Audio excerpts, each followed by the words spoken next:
बिस्मिल्लाहिर्रहमानिर्रहीम। अस्सलाम वालेकुम।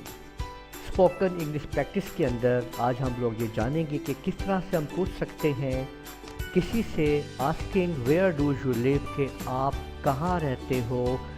अंग्रेज़ी में हम ये पूछेंगे मुख्तलिफ़ तरीक़ों से। अगर आपने अभी तक हमारा चैनल सब्सक्राइब नहीं किया है तो लाज़मी सब्सक्राइब कर लीजिए और साथ में बेल आइकन के ऊपर भी क्लिक कर लें ताकि आप लोगों को जैसे ही हम वीडियो अपलोड करें नोटिफिकेशंस मिल जाए। आज हम जानेंगे कि किस तरह से किसी से पूछा जाएगा कि आप कहाँ रहते हो अंग्रेज़ी में मुख्तलिफ़ तरीके से।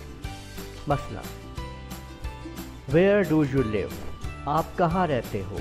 आपने पूछना है किसी से कि आप कहाँ रहते हो। हम सिर्फ इसमें ये सवाल करना सीख रहे हैं कि किसी से पूछा जा रहा है कि आप कहाँ रहते हो, वेयर डू यू लिव। आप सवाल कर रहे हैं कि आप कहाँ रहते हो। आप पूछोगे किसी से कि आप कहाँ रहते हो, वेयर डू यू लिव। इसके अलावा आप पूछ सकते हैं where are you living, where are you living, where are you living. आप पूछ सकते हैं where are you come from, where are you come from, where are you come from. आप पूछ सकते हैं may I ask you where do you live, may I ask you where do you live. आप ये पूछ सकते हैं may I ask you where do you live. या आप पूछ सकते हैं which is your native place, which is your native place, which is your native place. Where is your home, where is your home, where is your home.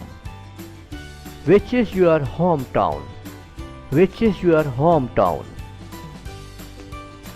तो आप लोगों ने देखा कि किस तरह से हम एक ही क्वेश्चन को इंग्लिश में अंग्रेज़ी के अंदर मुख्तलिफ़ तरीक़ों से पूछ रहे हैं। जैसे कि हमने कहा where is your home, which is your home town,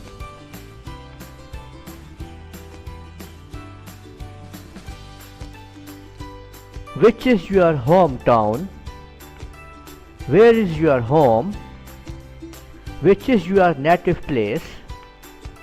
May I ask you where do you live? Where are you come from? Where are you living? Where do you live?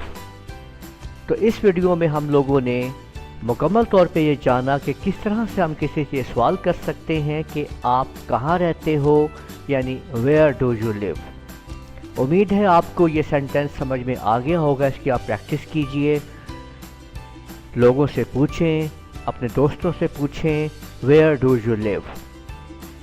इस वीडियो को हम यहीं पे ख़त्म करते हैं। Next video में फिर मिलेंगे। इजाज़त दीजिएगा। अल्लाह हाफिज़।